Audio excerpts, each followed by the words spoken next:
tempo, 120 BPM. we're gonna be in C major, in 4/4, and we're gonna start with a piano. This is how we be making beats.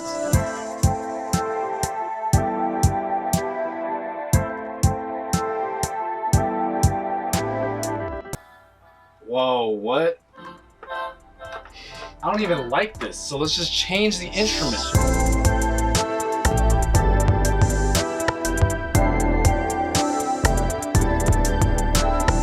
Let's find a boutique 808, the classic drum kit. And you can make the kick higher, the snares higher.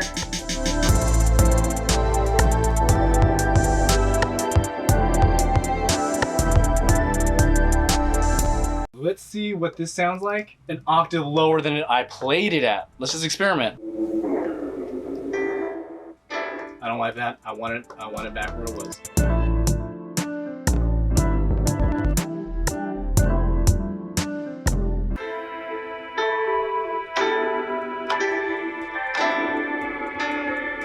Ooh, I got the wheel right. I mean, I got the joystick.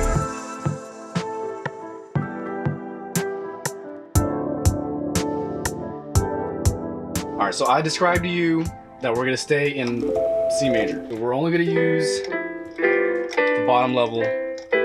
Most of the songs that we like, they might have some moments of majorness going on, but most of the songs that are hella dope are gonna be minor. Okay. You can think about it. Things can sound like Mary Had a Little Lamb really Very quick fast. if it's just, or you want a minor. We actually gravitate towards that. Like that sounds more like the flavor of music that we listen to. Because we're not listening to nursery rhymes. Yes. We're usually listening to rock Modern and roll, a lot of rap. Right? And I'm not even thinking. I'm button mashing. That's minor. If I start here, it sounds major. So I'm gonna start minor so we can be more sophisticated and moody. All right, so I'm playing around. This is playground time. This is like hop on a skateboard, do a little power slide, do a 180 power slide, do a reverb power slide. All I know is I'm playing here. As long as I'm not doing this, right? As long as I'm not doing that, as long as I'm not doing that, and I space them out, I might see what happens. And then over time, you're like, oh, I like how that happens. I'm gonna do that all the time.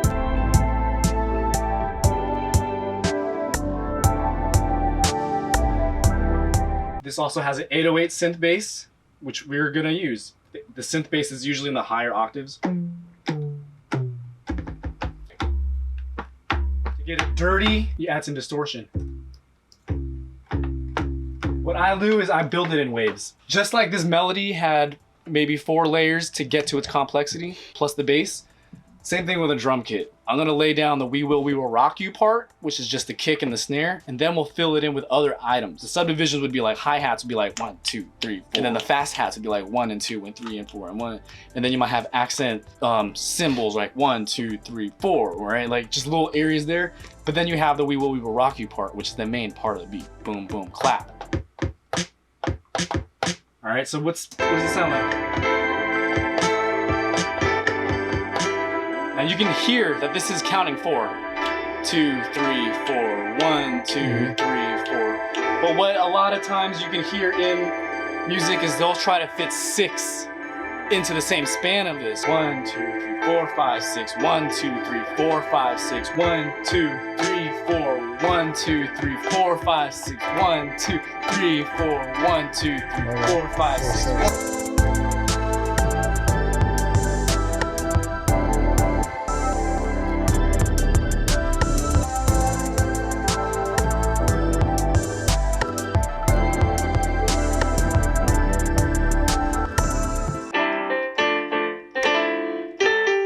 So let's hear what 120 BPM sounds like.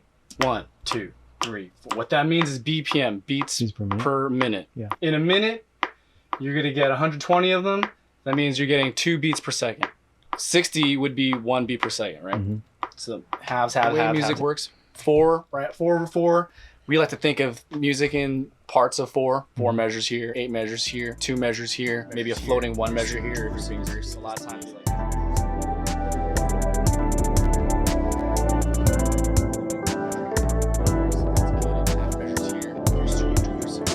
lot of times it's like, here's a group of 4, here's another group of 4. And 2 groups of 4 makes 8. 2 groups of 8 makes 16. 2 groups of 16 makes 32. And that's where a lot of hip hop and Western music comes from. Bars of 4. And you've probably heard a chord progression like this before. That's like every Western song basically. And so you would hold it for 4 each, right? 2, 3, 4. 2, 3, 4. Let's just make a hot 16. That means we want something. I like to structure beats in groups of 8 actually, because that way 2 of them make 16. The thing with beats is there is an element of repetition. We do actually like when things kind of want to be led there with little things in between that are also equally spaced out that make us be able to sing to it, be able to dance to it. That's why we have the rhythm. All right, so when we're doing beats and compositions in music, you actually don't want to be playing all that much. What I was just doing was like, bro, that's way too many sounds, bro. Like, you kind of want to slow that down, pace yourself, because we'll be adding things to this. So you want to give it some space.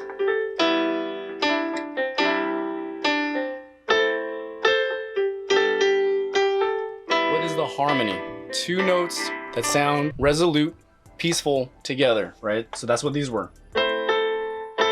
Okay. Where's the melody? The notes that happen before and after each other, the order of them. Right, that's the thing that stands out. Mm-hmm. These are a little, you can change that up and it'll be entirely different. That's the melody. What's the rhythm? Yes. Right. Those are the 3 elements. With those 3 elements, we can describe this and replicate it, describe it to someone and they be able to do it, write it on paper, and that makes sense. Those are the 3 metrics for music.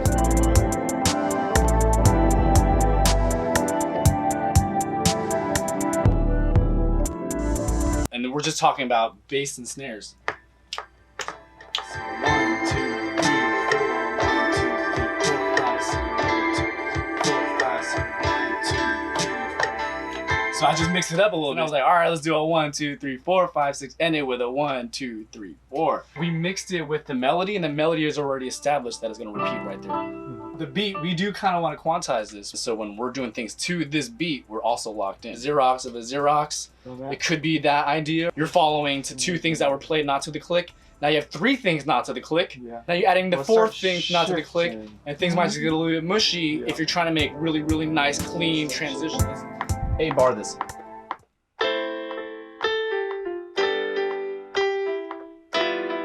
Oh, I didn't even like that.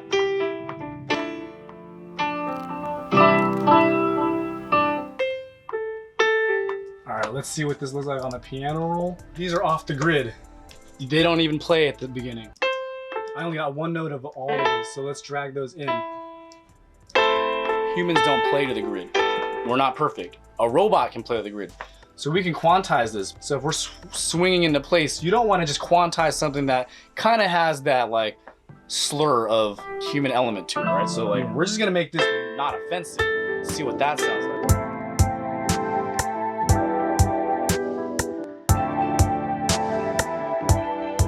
Let's solo this out. You can solo it by hitting headphones.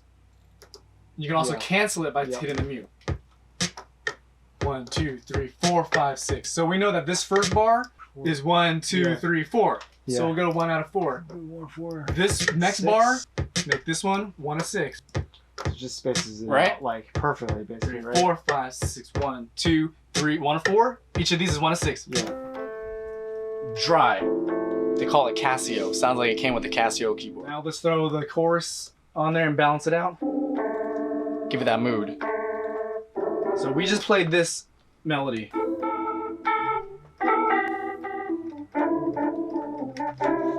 Now we're gonna play something that complements that. We're not gonna leave that because we kind of established that we want to stay around there. Just for the sake of the exercise. When we experiment more, we might want to be like, all right, let's introduce another world. You'll never know until you try, you know what I'm saying? Only one way to find out. So we gotta find out. Let's write something to this.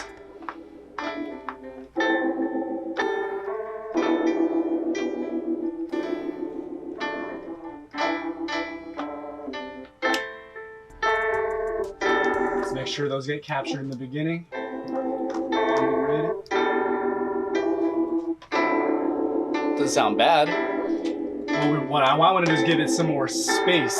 It sounds a little too dry. The piano sounds like it's in one space, but this warbly needs its own little space. So what I'm gonna do now, reverb is reverberation. It's giving it more tail. So if you looked at the audio spectrum of what this would be, it wouldn't be a hard cut signal. You'll get a tail that tapers off. This one is perfect as possible, right? So we're going to quarter. Someone's hitting on my phone right now. Good, cuz. What good, cuz? Bruh. Aye. Bruh. Random number or? I don't know. But they kind of slowed me down on my quantize.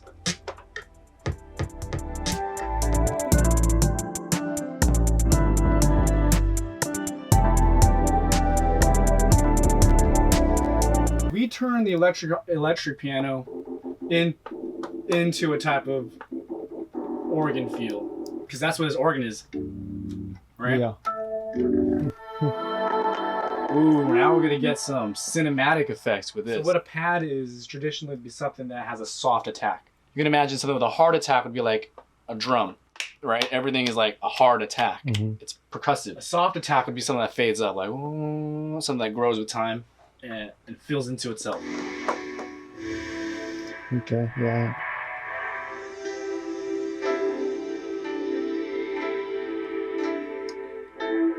Oh, you know what I'm saying? When you're making beats that have that hit to them, you want that bell effect. You can think of like those beats, right? Some of them hit. Since I already found a melody, right? And if you don't want to complicate things, we're gonna play around with just taking the notes from that. If you can imagine that we will rock you drum beat, where would those accents be? Bass, bass, snare. And we're just thinking of that in that framework. And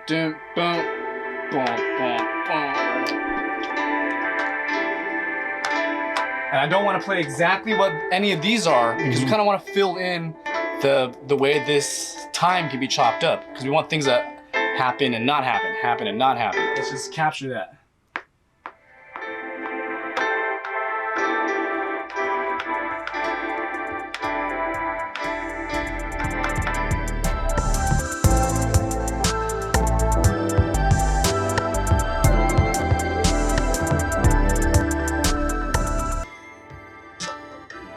Now we want hi-hats. Show you that you can do it down here on the keys. So there's something called closed hats, tap, tap, tap. Open hats. Got it. We want some closed hat patterns. Not that. And for hats, you might not want distortion. Let's get some closed hats. Find different hats. Some hats are higher and more excited. So now we can think about what hat goes where. So we make another we will rock you type thing. Okay. Some trading off of where these 4 to 6 swing is going to become very apparent when we lock it to something that counts the 4 the entire time. Think about that, right? Yeah. So I'm going to do this pattern. 1, 2, 3, 4, 1, 2, 3, 4, 1, 2, 3, 4, 1, 2, 3, 4, 1, 2, 3, 4, 1, 2, 3, 4. And that's just gonna repeat, and we're gonna quantize that to 1 of 4 quarter notes. And when this hits against that 6 note pattern, it's going to have that swing to it.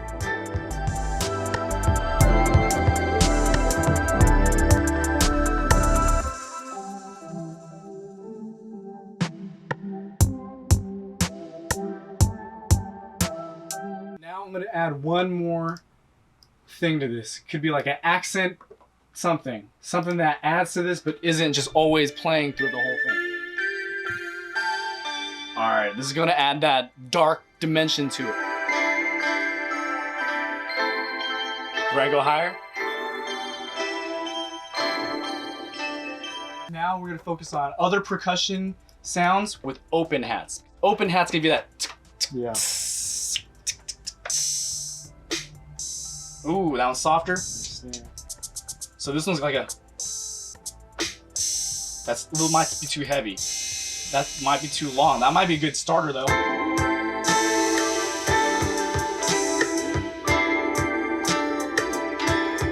If I feel, let's put them in. Oh, I don't see. I didn't like that open hat. That open like crash needs to be a little bit more spread out between. That's too many right next to each other.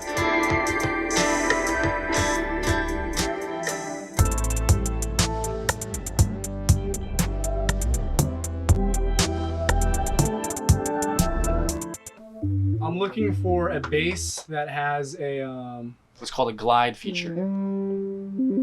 A fast glide, no glide, long glide. I kind of want it to be a little bit long. And we want to take it down to the bass register. Then you can make it more synthesized square wave. It's beefier. We can also put some grit to it. Drive, add a sine wave. So if we had one of those like oscillating viewers, you would see what a sine wave was. A square wave, it literally looks like a square. Sine wave would look like a sine wave. And then there's something like a saw wave, it would look like triangles. This sounds pretty sick, bro.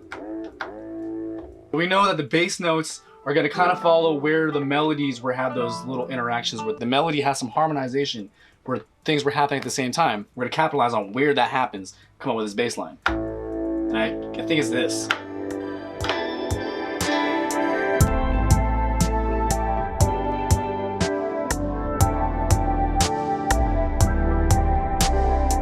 I'm gonna do some variations. So the first four is gonna be a little bit different than the second four. I'm gonna lead in and use the glide. So I'm gonna start down here and let it glide up to the top. And I'm gonna have some breaks into it, rhythmic breaks. Jump to the next one. I'm gonna add this note in between to give it that little.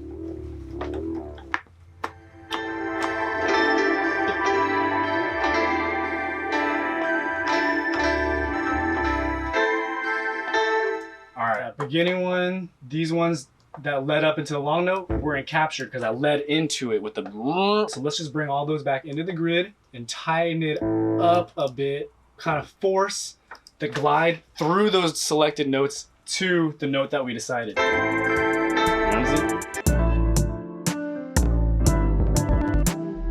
Now, what in the MIDI determines the glide? It's when there's a little bit left over from this note being held down that brings into the next one. If you hard stop between both, they don't glide. So these, if they overlap, they will glide. So all of these, make sure all of these have some little layer overlap. So they'll always keep gliding into each other.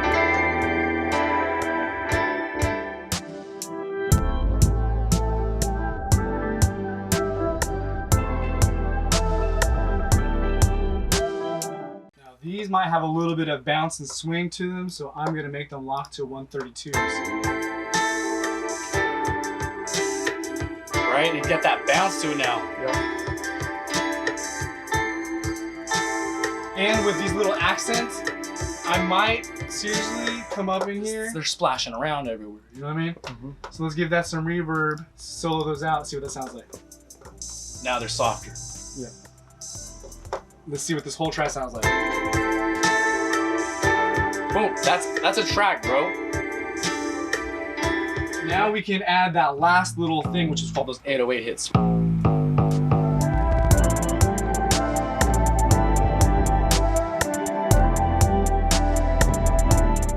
Like a classic rock song where they didn't do everything to the click, that's where real funk and groove come from, because a part of the song will literally be like 3 or 4 BPM slower than another part, because they all just played it to each other in a room, like after like 10, 20, 30 takes, you know what I mean? But now we're in the age of perfect music and everything's auto-tuned.